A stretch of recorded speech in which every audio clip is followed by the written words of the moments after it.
Alright, welcome back to Scarlet Hollow. We are going to finish our lovely breakfast with Stella.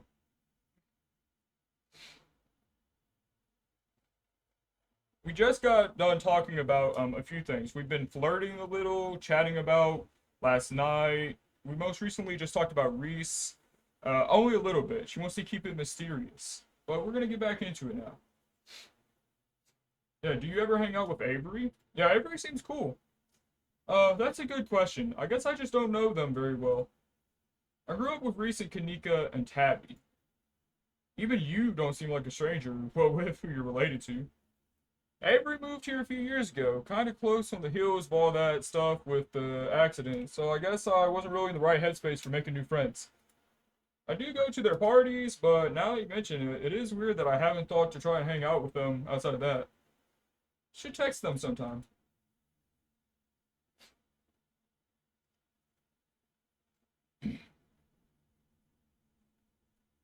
I want to know. So, what happened to your parents? Oh no. Car crash. They were taking me to college. I didn't wind up going to college. Not much more to be said. That's the first time she's ever gone short like that. Ever.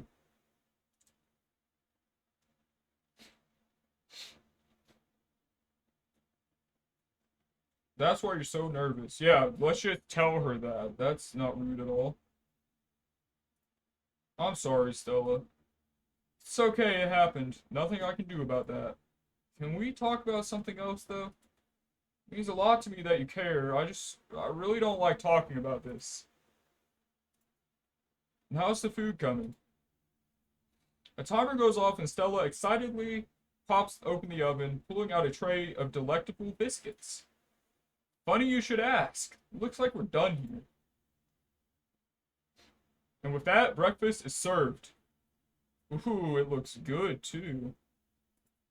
If the two of you wouldn't mind saving me just a couple of scraps, that meal smells absolutely delectable. Oh yeah, that's a fresh biscuit, all right. Still not as good as the diners, but if I could capture that kind of perfection, there would be no mountains left for me to conquer. Better to have, better to have the thrill of a challenge. I'm so glad you came over today. I've been having a little bit of a hard time sleeping the past couple nights. I'm sure you can relate. Think I needed a nice slow morning like this, just hanging out with you.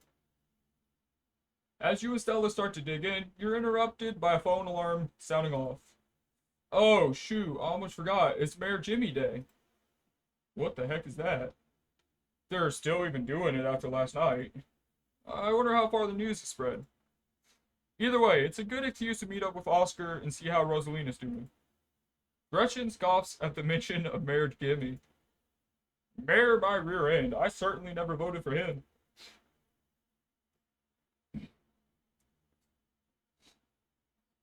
You should let Avery know. Yeah, you're right. I don't know if they have work today, but I shouldn't keep giving myself reasons to not reach out to them. Let's scarf this down and head over. I'll make sure to bring some biscuits for the mayor. Biscuits? I can't believe Stella's bringing the good stuff for that lowlife. There's no need. Right. Shall we? You and Stella make your way to the library. It's busier than usual. A small crowd has already formed in a corner of the main foyer. Hopefully everyone else will get here soon. Speaking of Avery, there they come. Hey, came over as soon as I got your message. I had no idea this was going on today. Thanks so much for the heads up. Well, I mean, I figured you would enjoy that. The human who smells of breakfast, but I see no bacon, no biscuits. How dare my senses be so tantalized? And for a lie? Thank God we have something to do this morning. My family's been driving me nuts. Oh, hey Avery. Here to see the mayor? Kind of. I mostly just stopped by to see all of y'all. The diner's been buzzing about what happened last night. It's just awful. Poor Rosalina. I hope she's doing okay, but it sounds like... Avery glances around before leaning in, lowering their voice.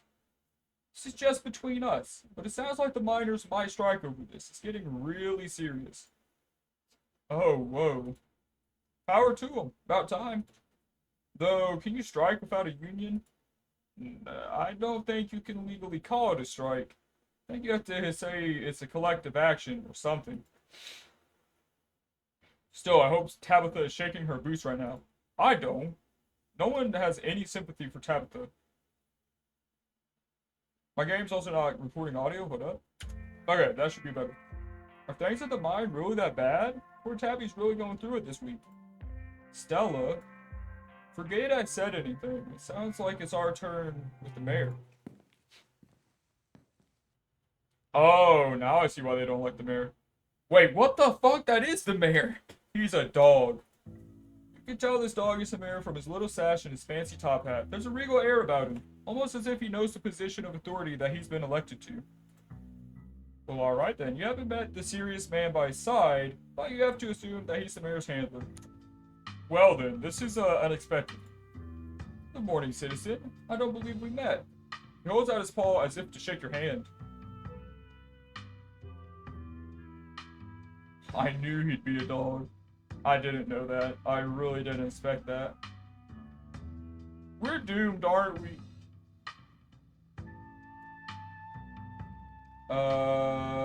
Yeah, fuck it. I'll shake your hand. You take his little paw in your hand, but the burly security detail stops you. No paw shaking. Only head pats and ear scratches allowed. Must apologize for my security detail. He has my best interests at heart, but he can be a little gruff at times. Fuck it. Mr. Mayor, there's something serious going on in town. We need your help. Murmurs stir in the crowd behind you as you relay the danger to the mayor. Of course, the pet disappearances. I've been made aware of the situation. But what do you expect me to do about it? It's autumn, that tourist season in Scarlet Hollow. I can't turn away the lifeblood of this town, not with the mine faltering the way it is. There was a mine collapse last night. We don't need any more news of disaster coming out of Scarlet Hollow. Do you understand?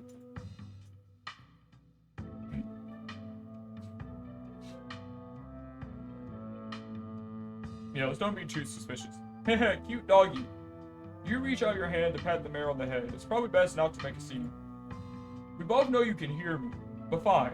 If you want to play games, I'll play ball. Scratch behind my ears while you're at it.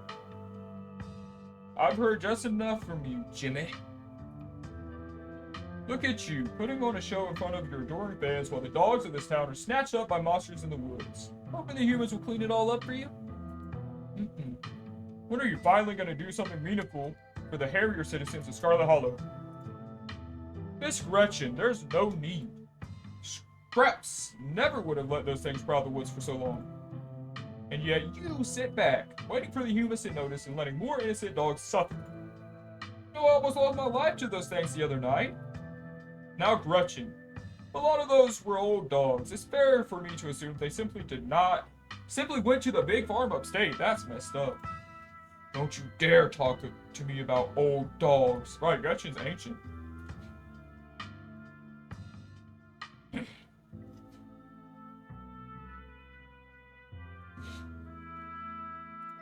Wow, Gretchen is barking a lot. I think she doesn't like the mayor. You're damn right I don't. Scraps would have been out in those woods at the first sign of trouble, tearing out the throats of any creatures who dare threaten the dogs of Scarlet Hollow. Avery's over it, just staring to the side. I said, nope, I'm done. Yeah, here he is posing for the little rectangles like nothing is wrong in this town. Oh, good lord. She's straining to get at Mayor Jimmy. Hey, whoa, Gretchen, calm down, old girl. You're gonna pull a muscle. Mr. Franklin, I think now's a good time to dispose of this riffraff. Miss Richmond, I'm gonna have to ask you and your dog to step away from the mayor. I should have known better. These two have not ever been able to get along. Stella walks back, still struggling to hold Gretchen as she shouts insults back at Jimmy. Ingrate, ne'er-do-well, you dog! Kanika and Avery are quick to follow. Alright, goodbye. I'm getting out of here. Seems like everyone else is already talking to Oscar in the next room. Who the fuck are you? Before you can catch up to your companions, you are intercepted by a nervous man with a cross around his neck. Oh, that might be the pastor. Sounds like old Gretchen and the mayor may have some unresolved issues, wouldn't you say? I'm Pastor Daniel. It is. I take it you're Alex. Everyone's been buzzing about you. Sorry about your aunt, but I'm sure she's in a better place now.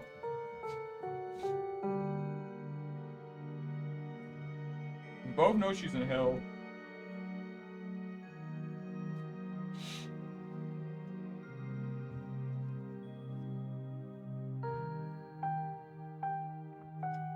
Don't talk to me. I'll just do this. Janie mentioned you this morning. That woman is the light of my life. I'm so glad she's there to help your cousin through the rough patch.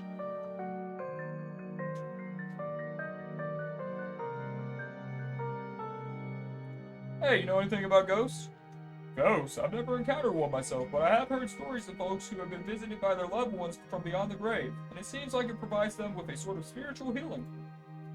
Like their beloved relatives are watching over them, even in death. Is this about Pearl Ann? Or perhaps your mother? Have you been visited by her?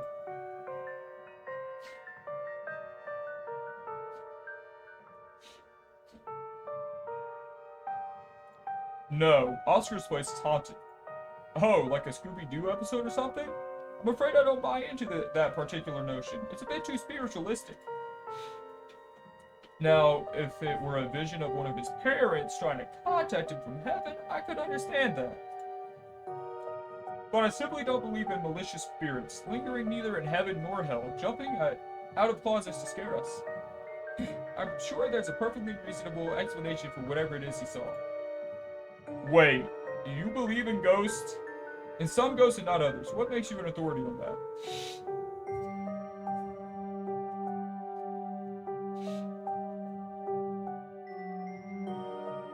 Alright, I believe you. No.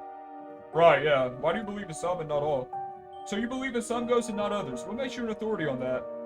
I do have a degree from one of the top seminaries in the country. I took a whole class on ghosts, so I suppose that does give me a certain authority in this situation. Well, I trust Oscar. I'm sure Mr. Gutierrez saw something, but I'm just suggesting he may have misinterpreted a sign from the beyond. A lot of us folks are frightened when presented with such visions. It's nothing to be ashamed of.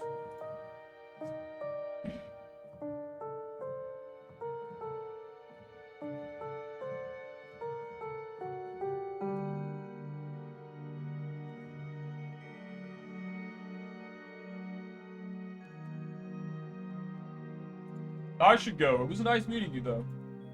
Of course, and if you find yourself in need of counseling or spiritual guidance, you know where to find me. Yeah, I'm not really religious. There's no need to have a religious background. Counseling is much more about giving people an opportunity to be heard. I'm not going to try to convert you or anything. I just want to help support the fine folks of this community and their families in any way I can. And that includes you. No pressure, of course. If you ever feel like you're struggling and could use a good listener, you know where to find me. It was lovely to meet you, and have a blessed day, Alex. The pastor leaves you and joins the line to see the mayor. Nothing to do now but catch up with your companions. Alright. I mean, he doesn't seem like a bad guy. But as I said, I'm not really very religious. Heard from Alex what happened. Oscar, I'm so sorry. Poor Rosalina, I can't even imagine how scary this has been for her. She seems in high spirits right now, but they've got her on some pretty strong pain medications, so I'm not sure how she's gonna feel when that wears off. And it was the whole foot? Yeah, it's really bad, but she's alive. We'll both be able to move on from this. We just have to get through the tough parts first.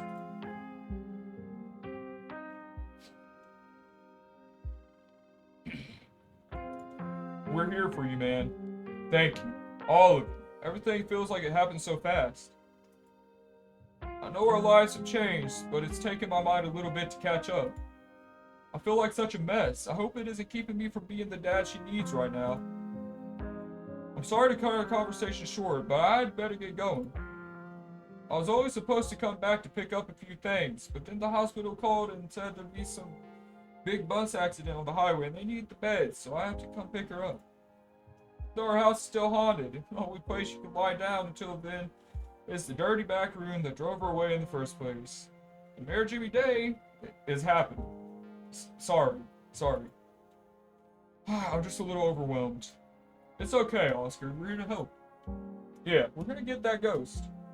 You know, if you'd like, we could cleanse your house while you go pick her up. Seems like a good idea to do it while the sun is still up. Right? Sorry, I had to cough real quick. If only, but it doesn't come out during the day. So many cleansing attempts are gonna have to wait until after nightfall. I'm still not even sure how we can get rid of it. I think I'd have to see for myself that it was gone. It managed to trick me a couple times. I can't handle any more surprises right now. I've got every ghost hunting device known to man. You're in good hands, Oscar.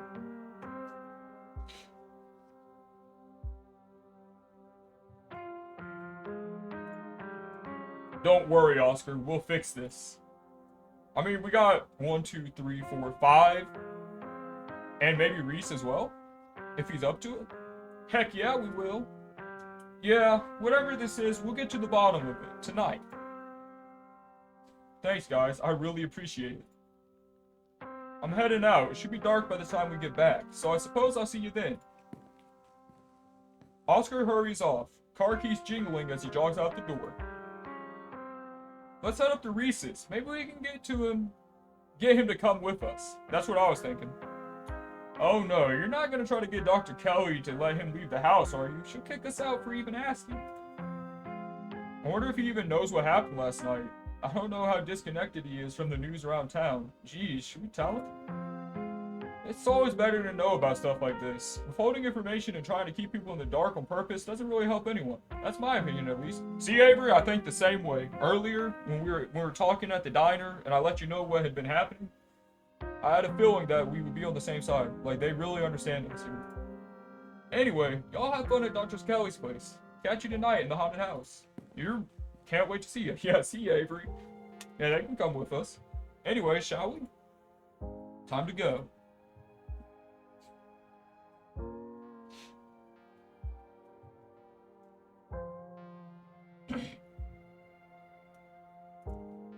Do you mind if I invite Tabitha ghost hunting? Please don't. Oh my god, yes! Can you imagine how much fun it would be if she actually shows? Stella, come on. I know you think you have some sort of bond with her, but she's awful. She isn't even nice to you. You just haven't given her a chance. Maybe if she comes along, the two of you will finally get along. No.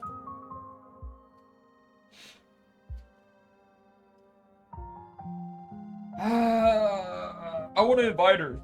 I'm going to invite her. I'm inviting her.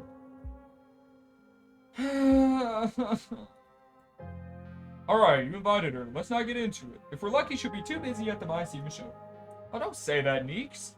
If we're lucky, we'll have a rare opportunity to forge a deep and lasting bond of friendship between the two of you. So I finally met Pastor Daniel. Yeah, it was only a matter of time until he tried to pull you aside about grief counseling. When my dad died, I had to ban him from the general store for a week. Whoa, that's kind of crazy. He wouldn't stop leaving these little pamphlets at the checkout. I don't know where he finds so many.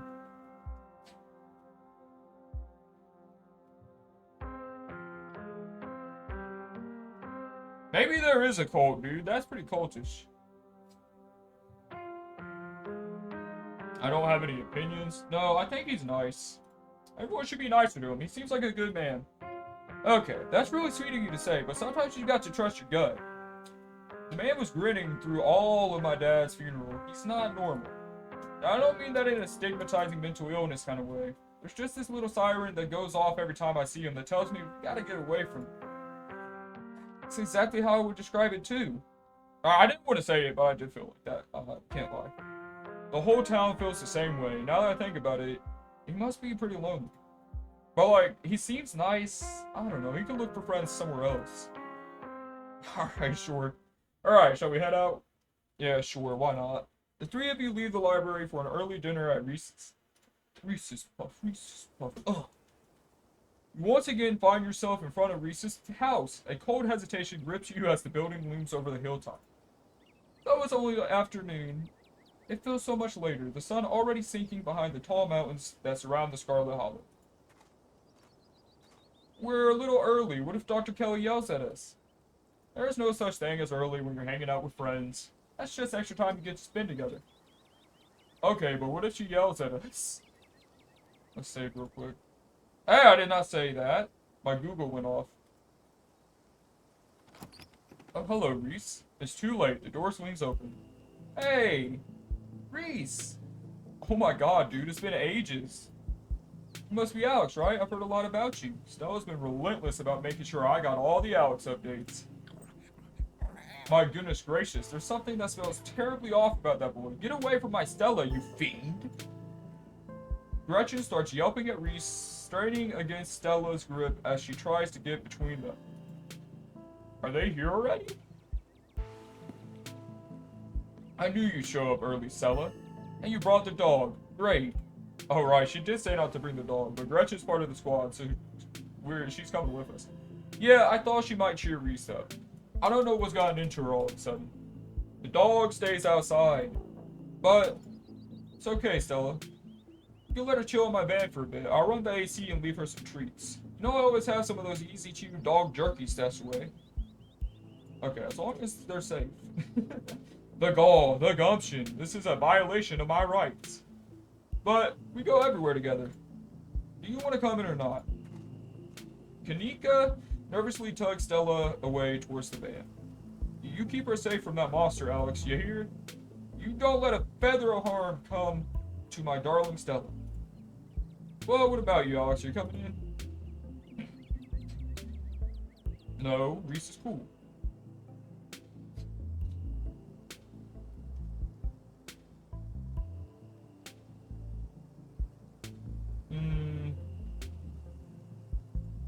I'll wait for Stella and Kanika.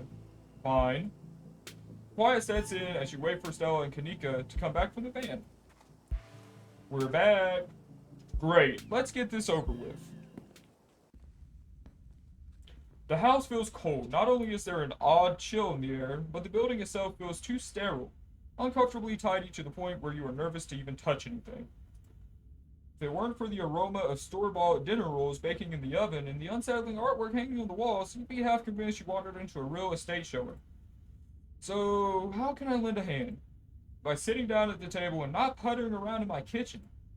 I made sure everything was done well in advance, so the only things left are the dinner rolls, which shouldn't take long.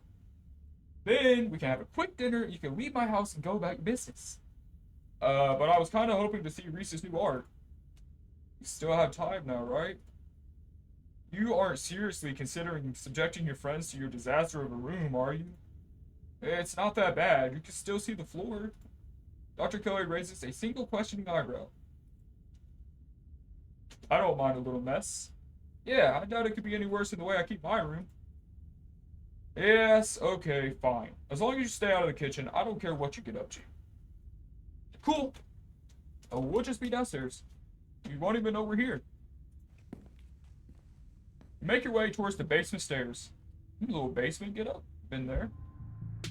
You know, honestly, that's not even that bad. The basement is just what you might have expected out of a tortured artist who spends all his time confined to his studio.